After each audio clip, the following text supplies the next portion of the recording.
he's been a guest on the show before. And let me explain to the listeners, he's a South African filmmaker. And he was a big horror movie. So it's good evening over there in lovely South Africa. Curtis. Hi Frank, how are you doing? Oh, fine, absolutely. You nearly blew my ears off then. And all the way from wonderful South Africa. Can you tell us exactly whereabouts in South Africa you are?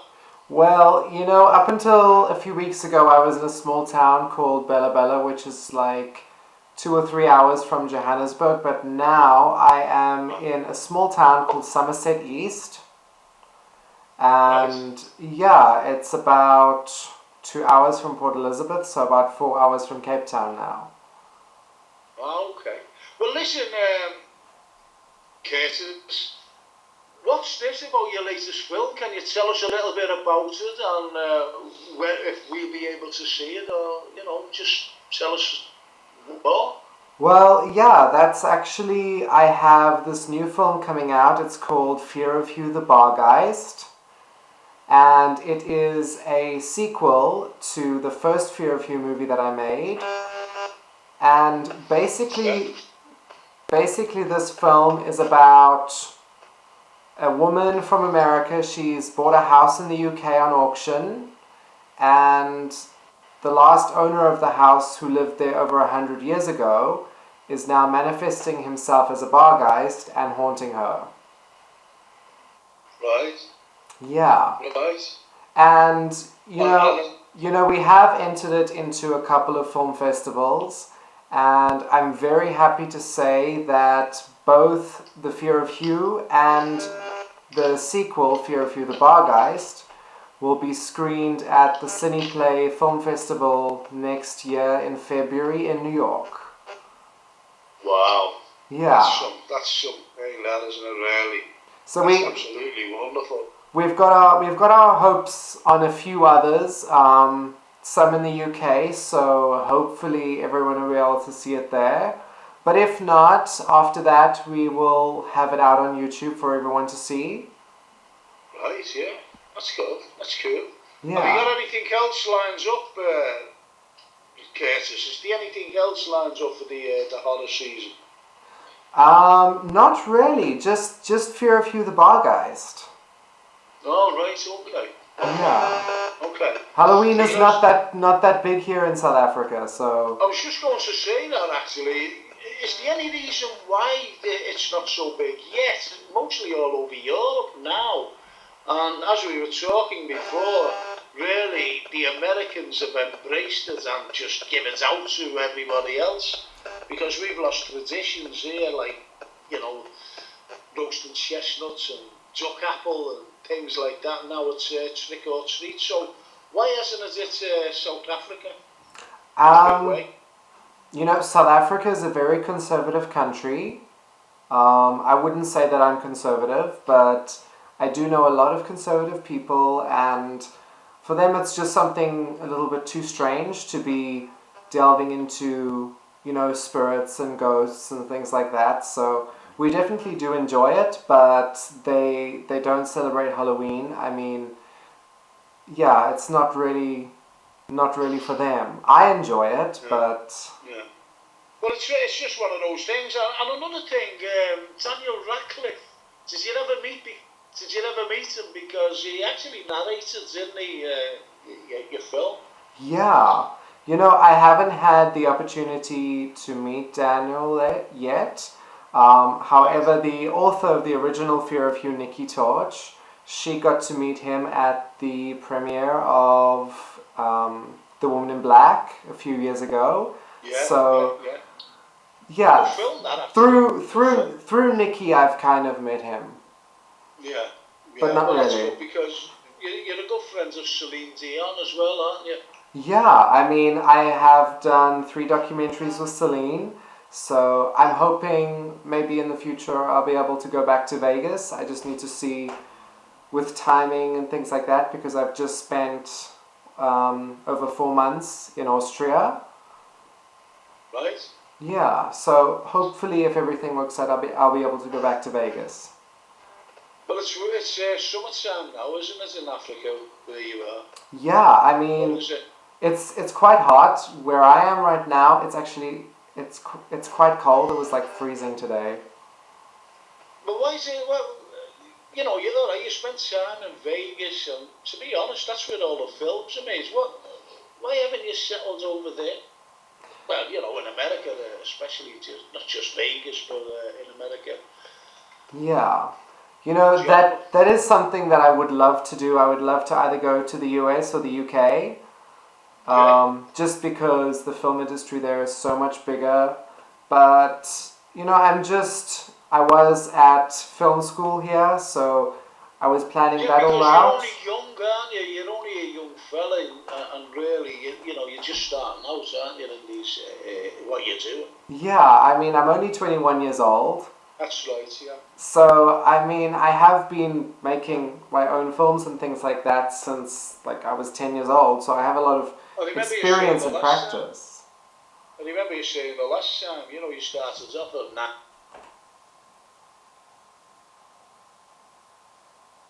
making films, and there you're a 21-year-old veteran now. A veteran, Yeah, I feel like an old man now, but,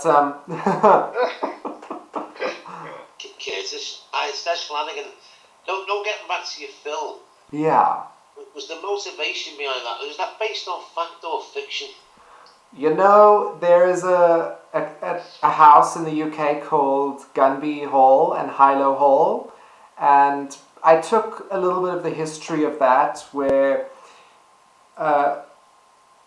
basically this guy had to have an arranged marriage with this woman to ensure that she can keep the family's estate, because the father was very ill and there was no one else to leave it to. So, and the sister murdering this one, murdering,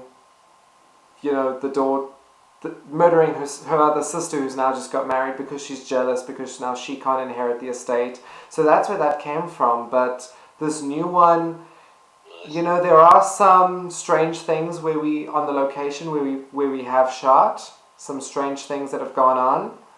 And I went back there after I came back from Austria just to check how everybody's doing. And the house is for sale, so it's literally abandoned, and it's been left exactly as it was a few years ago. And it really looks like it has been standing there for about 100 years.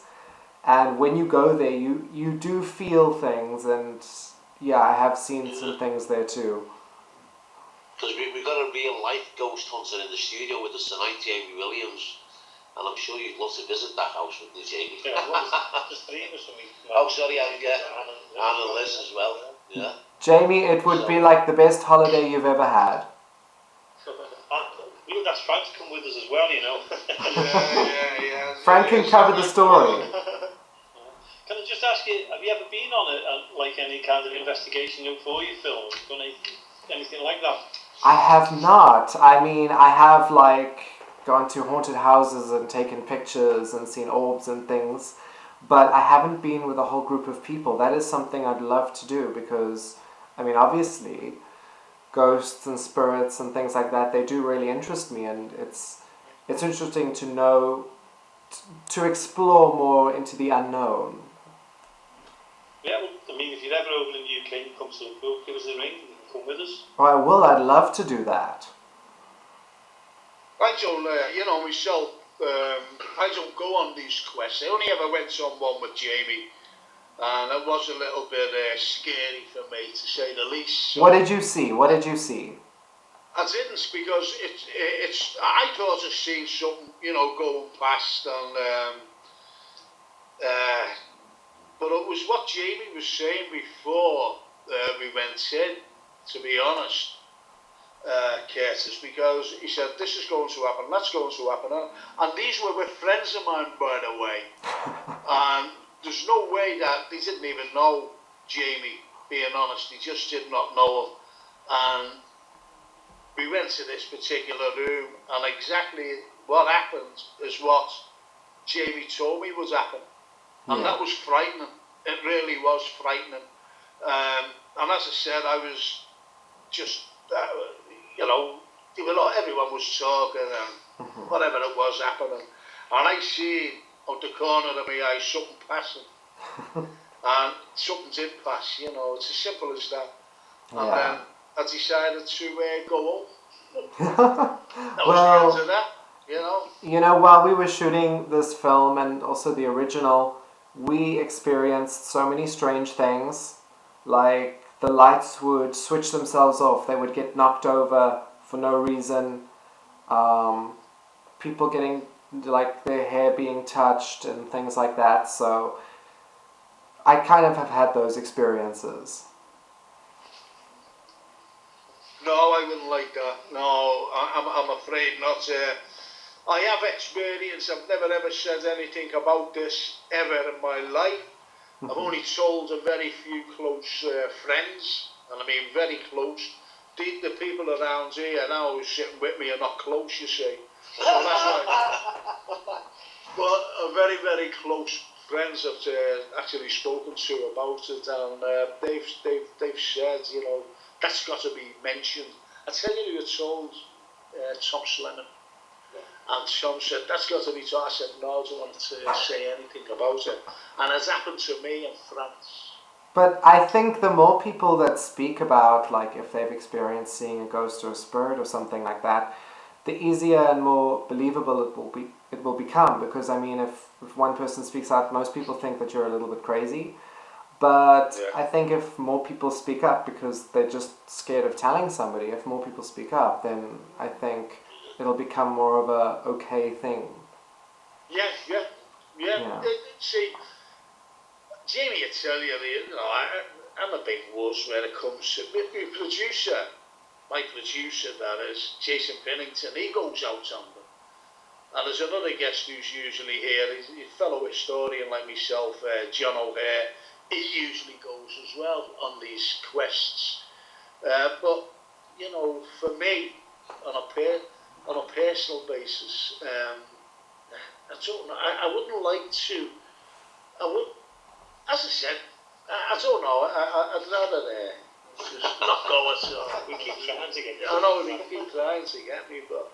So listen, what's the most bizarre, shall we say, we call it bizarre, experience that you've encountered, Curtis? I have had so many strange things, but I mean, last year, I can list a few things. I had a packet of biscuits while I was having my tea get thrown across the room. Wow. Just out of nowhere. I had a piece of jewelry that I put on a specific place every day, and for 2 weeks it disappeared, and then it just arrived. Wow. Back in the same place. And I mean, I've had my hair pulled, I've had like scratches on my arms. When I was in Austria, I was living across the road from Gustav Klimt's. He's an Austrian artist. I was living across from his house, from his last house, and yeah, I'm pretty sure that he's still there. Really? Yeah. Gustav Klimt. Yeah. One of the great 20th century artists, well, 19 coming into the 20th century artists. Yeah. Absolutely. And I mean, I have a question for everyone in there. As my film is called Fear of You, the Barghest, does everybody know what a Barghest is? Is it like a poltergeist? No, a Barghest it's a spectral dog that appears, and if you see it or if it howls at you, it foretells death. Wow. And it's from old folklore in the UK. Kids, has that been called something else? Because I know what you're on about, but I don't associate it with that word a Barghest. There's so many different names that I have seen for it. Yeah. But the name Barghest for me really stuck out.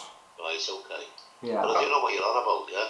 I think Arthur Conan Doyle, who wrote Sherlock Holmes. Yes. I think he tried to write Hounds of the Baskervilles around that. Exactly. The story. But, you know, it turns out to be, you know, like a killer dog, to be honest. But he tried to write around about that because he was right into the occult, Sir Arthur Conan Doyle. Yeah. Right into the occult. Yeah, and when he believed in fairies. Well, There was a very famous photograph, wasn't it, that was taken with the fairies. Oh, yeah. And he believed it. well, you know, like I love Harry Potter and things like that. Like, I know magic isn't real, but it's just nice to pretend that it is for a while. Well, look, Curtis, you're only a young lad, right? Yeah. Now, are you going to carry on with your filmmaking on this theme, or are you going to explore other topics? You know, I am going to explore other topics. I mean, I am obsessed with Egypt and Egypt history, ancient Egyptian history. Egyptology, there we go. Yeah, for you guys it's like 8:30. For me it's 10:30, so I'm a little tired. So excuse that. But yeah, I'm obsessed don't with... be making an excuse there, Curtis. You know, we don't take excuses. At 21, they're only going out. Exactly. Like I said, I'm an old man. But no, I'm obsessed with ancient Egypt, and that would be something I would love to explore into and just maybe write something with that. On that theme, Curtis, because you've only got a minute or so left. You're talking about Egyptology, right? And you know these wonderful pyramids and sphinxes and everything else. Did you know that obviously you find cats in there, don't you? You know, yes. they symbolise, you know, these paintings of cats. Do you know that's the only species on Earth that they don't know the origins from? Really? Cat. Yep. Don't know where the origins stem from. Well, they're very spiritual creatures. So I can imagine. Well, yeah, because absolutely. You know, that's why they always like seem to guard. You know, in the tombs themselves. Yeah. They don't know where the origins stems from of a cat, because there are so many different species of cat. Yeah. From the domestic type right up to the ones that run around Africa eating people. Yeah, exactly. Did you like that? Did you like that, Curtis? I did like that. Brought it back to Africa. Yeah. But listen, Curtis, we've come to the end. Already? Friends of Celine Dion, friends of Daniel Radcliffe, and friends of the one and only Frank Carlyle. Exactly. I mean, he's at the top of the list. Well, there you go. And that's the right thing to say there, Curtis, because you will be invited back as usual, and will you come back and tell us more? Thank you so much, and I hope that, you know, the film gets to be screened in the UK, and you guys will be able to go and see it, and yeah, Absolutely. Thank you so much for having me on. It's always a great pleasure to talk to you guys. Well, that's great, because we're going to have you back on again if you agree, and we'll speak to you in the next month or two. Oh, thank you so much. I'd love to do that. Excellent stuff. Excellent stuff. Well, everyone there, have a good night. Okay, kids, and get a muzzle for that Barghest. He's out back, he's fine, he trusts me. Thank you so much, Curtis. You're a good man, and we'll speak to you very soon. Thank you so much, Frank. Good night, everyone. Bye. Oh, wasn't that absolutely wonderful? You know, there's Curtis there. Curtis Ryan Woodside. Nice lad, him. He is. And he sounds like as though he's been making films for years. Yeah, he does. Rather than... He's not... stage. Yeah. I remember him saying, you know, the last time he was on, and he was only about 19, wasn't he, or 20 or something like that. That was about 19. And, you know, there he is, 21, made a film, and Daniel Radcliffe's, you know, narrated it. Friends of Celine Dion, and friends of Jess Flanagan, Jamie. But it was a mature conversation, and he obviously knows his stuff, he knows what he's on about, doesn't he? Of course he does.